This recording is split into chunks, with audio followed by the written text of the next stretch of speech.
ಓಹೋ ಗಾಯ್ಸ್, ಎಲ್ರಿಗೂ ನಮಸ್ಕಾರ. ಸೊ ಮತ್ತೊಂದು ಹೊಸ ವಿಡಿಯೋಗೆ ಎಲ್ರಿಗೂ ಸ್ವಾಗತ ಸುಸ್ವಾಗತ. ಸೊ ಇವತ್ತಿನ ಒಂದು ವಿಡಿಯೋದಲ್ಲಿ ರೆಡ್ಮಿ ನೋಟ್ 13 Pro ಬಗ್ಗೆ ರಿವ್ಯೂನ ತೊಗೊಂಡ್ಬಂದಿದ್ದೀನಿ. ಸೊ ಕಳೆದ ಒಂದು ವಿಡಿಯೋದಲ್ಲಿ ರೆಡ್ಮಿ ನೋಟ್ 13 ಬಗ್ಗೆ ಮಾತ್ರ ಹೇಳಿದ್ದೆ.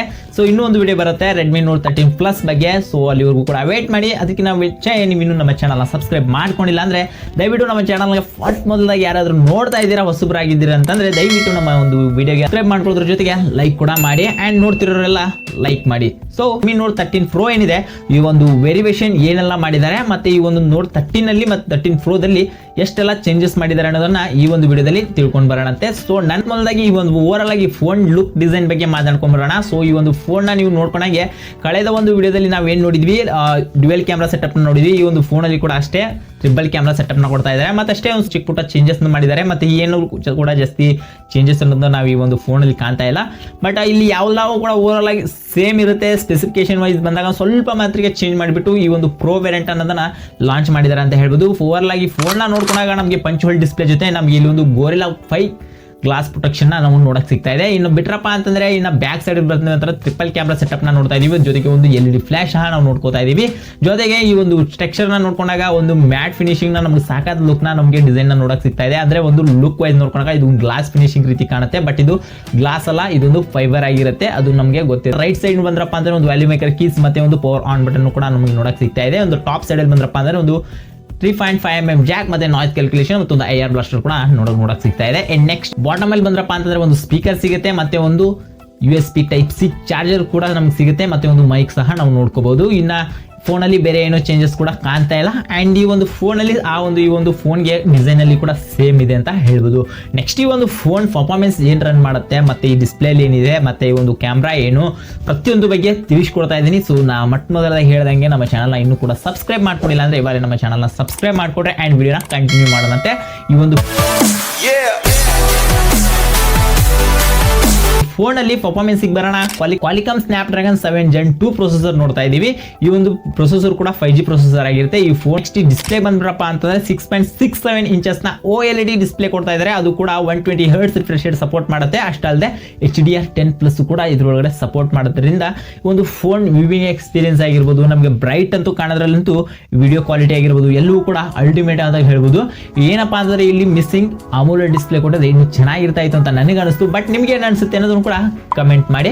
ಅಂಡ್ ಕ್ಯಾಮ್ರಾ ವಿಚಾರಕ್ಕೆ ಬರೋಣ. ಈ ಕ್ಯಾಮ್ರಾದಲ್ಲಿ ನೋಡ್ಕೊಂಡ್ರೆ ಟ್ರಿಪಲ್ ಕ್ಯಾಮ್ರಾ ಸೆಟಪ್ ನಾವು ನೋಡ್ಕೊತಾ ಇದೀವಿ. ಈ ಟ್ರಿಪಲ್ ಕ್ಯಾಮ್ರಾ ಸೆಟಪ್ ಅಲ್ಲಿ ಫಸ್ಟ್ ಕ್ಯಾಮ್ರಾ ಬಂದ್ಬಿಟ್ಟು 200 MP ಕೊಟ್ಟಿರ್ತಾರೆ. ಅದು ಕೂಡ 1.65 ಅಪರ್ಚರ್ ಒಳಗೆ ಈ ಒಂದು ಕ್ಯಾಮ್ರಾನ ಕೊಟ್ಟಿದ್ದಾರೆ. ಅಂಡ್ ಸೆಕೆಂಡ್ ಕ್ಯಾಮ್ರಾ ಬರುತ್ತೆ 8 MP ಇರುತ್ತೆ. ಇದು 2.2 ಅಪರ್ಚರ್ ಒಳಗಡೆ ಈ ಒಂದು ಫೋಟೋಸ್ನ ಶೂಟ್ ಮಾಡುತ್ತೆ ಅಂತ ಹೇಳ್ಬೋದು.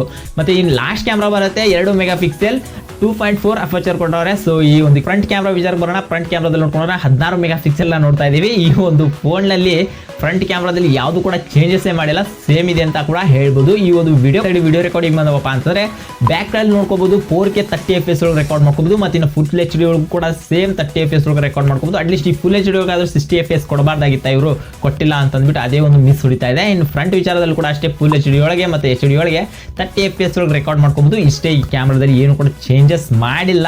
ಬಟ್ 60 FPS ಆದ್ರೂ ಕೊಡ್ತಾರೆ ಅಂತ ಅನ್ಕೊಂಡಿದ್ವಿ ಕಳೆದ ಒಂದು ವಿಡಿಯೋದಲ್ಲಿ. ಅಟ್ಲೀಸ್ಟ್ ಇಲ್ಲೂ ಕೂಡ ಕೊಟ್ಟಿಲ್ಲ, 30 FPS ಒಳಗೆ ಇವರು ಮುಗಿಸ್ಬಿಟ್ಟವ್ರೆ. ಸೊ ಓಕೆ ಅನ್ಬೋದು. ಮೊಬೈಲಲ್ಲಿ ಅಷ್ಟೇ ಕೊಡೋಕೆ ಸಾಧ್ಯ ಅಂತ ಗುರು. ಇನ್ನೂ ಒಳ್ಳೊಳ್ಳೆ ನಮಗೆ 60 FPS ವರೆಗೂ ಬೇಕು ಅಂತಂದರೆ ಎಲ್ಲ 50-60 ಸಾವಿರಕ್ಕೆಲ್ಲ ನಾವು ಹೋಗಬೇಕಾಗತ್ತೆ. ಎಂತ ಅಂದರೆ ಐಕ್ಯೂಬ್ ಅಂತ ಬ್ರ್ಯಾಂಡ್ಗಳೆಲ್ಲ ನಾವು ಹೋಗಬೇಕಾಗತ್ತೆ. ಸೊ ಇಟ್ಸ್ ಓಕೆ, ಏನು ಮಾಡೋಕ್ಕಾಗಲ್ಲ. ಆ್ಯಂಡ್ ರ್ಯಾಮ್ ಮತ್ತು ಸ್ಟೋರೇಜ್ ನೋಡ್ಕೊಂಡಪ್ಪ ಅಂತಂದರೆ ಇದರೊಳಗೆ 3 ವೇರಿಯಂಟ್ನ ನಾವು ರ್ಯಾಮ್ನ ನೋಡ್ತಾ ಇದ್ದೀವಿ. ಮತ್ತು ಸ್ಟೋರೇಜ್ ಕೂಡ ಅಷ್ಟೇ, ನಮಗೆ ಇಲ್ಲಿ 3 ಥರದ ವೇರಿಯಂಟಲ್ಲಿ ನಮಗೆ ಸ್ಟೋರೇಜ್ ಕೂಡ ಸಿಗುತ್ತೆ. ಬಟ್ ಹೆಂಗೆ ರ್ಯಾಮು ಸ್ಟೋರೇಜ್ ಹೆಚ್ಚಿಗೆ ಆಗ್ತಾ ಹೋಗುತ್ತೆ, ಸೇಮ್ ಇಲ್ಲಿ ಪ್ರೊಸೆಸರ್ದು ಏನು ಚೇಂಜ್ ಇರಲ್ಲ, ರ್ಯಾಮು ಮತ್ತು ಸ್ಟೋರೇಜ್ ಅಷ್ಟೇ ಚೇಂಜ್ ಆಗ್ತಾ ಇರುತ್ತೆ. ನಮ್ಗೆ ಎಷ್ಟು ರ್ಯಾಮು ಸ್ಟೋರೇಜ್ ಹೆಚ್ಚಿಗೆ ತೊಗೋತಾ ಇರ್ತೀವೋ ಅಷ್ಟು ಕೂಡ ರೇಟು 2,500-3,000 ರೂಪಾಯಿ ಹೆಚ್ಚಿಗೆ ಆಗ್ತಾ ಹೋಗುತ್ತೆ. ಸೊ ಅಷ್ಟು ಬಿಟ್ರಪ್ಪ ಅಂತಂದ್ರೆ ಏನು ಕೂಡ ಚೇಂಜಸ್ ಇರಲ್ಲ. ಇದರಲ್ಲಿ 8 to 128 ಸಿಗ್ತಾ ಇದೆ, 12 to 256 ಸಿಗ್ತಾ ಇದೆ, 16 to 512 GB ಇದ್ರೊಳಗಡೆ 3 ವೇರಿಯಂಟ್ ಆಗಿ ನಮ್ಗೆ ಸಿಗ್ತಾ ಇದೆ. ಇನ್ನು LPDDR4X ರ್ಯಾಮ್ ನಮಗೆ ನೋಡಕ್ ಸಿಗ್ತಾ ಇದೆ. UFS 2.2 ಸ್ಟೋರೇಜ್ ಇದ್ರೊಳಗಡೆ ನಾವು ನೋಡ್ಕೋಬಹುದು. ಈ ಮತ್ತೊಂದು ಫೋನ್ ಅಲ್ಲಿ ಬ್ಯಾಟ್ರಿ ವಿಚಾರಕ್ಕೆ ಬರಲೇಬೇಕು, ಯಾಕಂದ್ರೆ ಬ್ಯಾಕಪ್ ಅನ್ನೋದು ಮೇನ್ ಇಂಪಾರ್ಟೆಂಟ್ ಆಗಿರುತ್ತೆ. ನಮ್ಮ ಒಂದು ಬ್ಯಾಟ್ರಿ ಎಷ್ಟಿದೆಯಪ್ಪ ಅಂದ್ರೆ 5100 mAh ಬ್ಯಾಟ್ರಿನ ನೋಡ್ತಾ ಇದೀವಿ. ಒಂದು ಒಳ್ಳೆ ಬ್ಯಾಟ್ರಿ ಅಂತೂ ಕೂಡ ಕರಿಬಹುದು. ಆ್ಯಂಡ್ ಈ ಒಂದು ಫೋನಲ್ಲಿ ನಾವು 7 ವ್ಯಾಟ್ನ ಒಂದು ಪವರ್ಫುಲ್ ಫಾಸ್ಟ್ ಚಾರ್ಜರ್ನ ಕೊಡ್ತಾ ಇದ್ದಾರೆ. ಅದು ಬಾಕ್ಸ್ ಸಮೇತ ಸಿಗ್ತಾ ಇದೆ. ಒಂದು ಬೆಸ್ಟ್ ವಿಚಾರ ಅಂತ ಕೂಡ ಕರಿಬಹುದು. ಅಂಡ್ ಈ ಒಂದು ಫೋನ್ ಅಲ್ಲಿ ಸೆಕ್ಯೂರಿಟಿ ವಿಚಾರ ಬಂದ್ರಪ್ಪ ಅಂತಂದ್ರೆ ಇನ್ display finger print unlock sensor ನಾವು ಇದ್ರ ಫೋನ್ ಅಲ್ಲಿ ನೋಡ್ತಾ ಇದೀವಿ.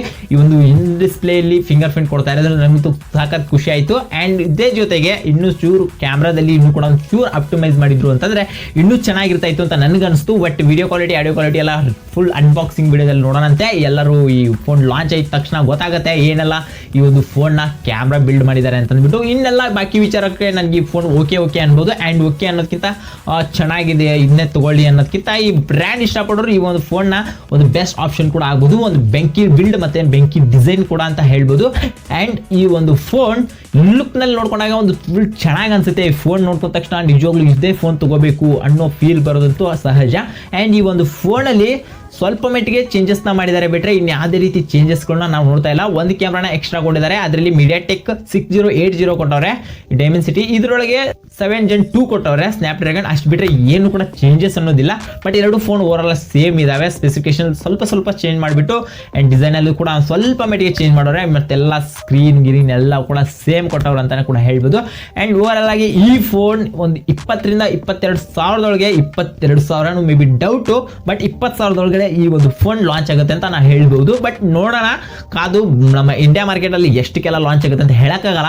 ಒಂದು 22 ರಿಂದ 23,000 ಹೋದ್ರೂ ಕೂಡ ಹೋಗ್ಬೋದು. ಅಂಡ್ ಈ ಒಂದು ಫೋನ್ ಏನಾದ್ರು 20,000 ಏನಾದ್ರು ಬಜೆಟ್ ಒಳಗೆ ಏನಾದ್ರು ಲಾಂಚ್ ಆಗಿದೆ ನಿಜ ಆಗಿದೆ ಈ ಒಂದು ಫೋನ್ ಕಣ್ಣು ಮುಚ್ಕೊಂಡು ಆರಾಮಾಗಿ ಈ ಒಂದು ಫೋನ್ ಪರ್ಚೇಸ್ ಮಾಡಿ ಬೆಂಕಿ ಫೋನ್ ಅಂತೂ ಕೂಡ ಕರಿಬಹುದು. ಸೊ ಈ ನೆಕ್ಸ್ಟ್ ನಿಮ್ಗೆ ಈ ಒಂದು ವಿಡಿಯೋ ನೋಡಿ ಏನ್ ಅನ್ಸುತ್ತೆ ಅನ್ನೋದನ್ನ ಕಮೆಂಟ್ ಮಾಡಿ. ಅಂಡ್ ವಿಡಿಯೋ ಇಷ್ಟ ಆಗಿದ್ರೆ ಲೈಕ್ ಮಾಡಿ. ಇನ್ನೂ ಕೂಡ ನಮ್ಮ ಚಾನಲ್ಗೆ ಸಬ್ಸ್ಕ್ರೈಬ್ ಮಾಡ್ಕೊಂಡಿಲ್ಲ ಅಂದ್ರೆ ಇವಾಗಲೇ ನಮ್ಮ ಚಾನಲ್ನ ಸಬ್ಸ್ಕ್ರೈಬ್ ಮಾಡ್ಕೊಡ್ರಿ. ಅಂಡ್ ಸಿಗೋಣ ಮುಂದಿನ ವಿಡಿಯೋದಲ್ಲಿ. ನೆಕ್ಸ್ಟ್ ಒನ್ ಗಾಯ್ಸ್, ನಮಸ್ಕಾರ.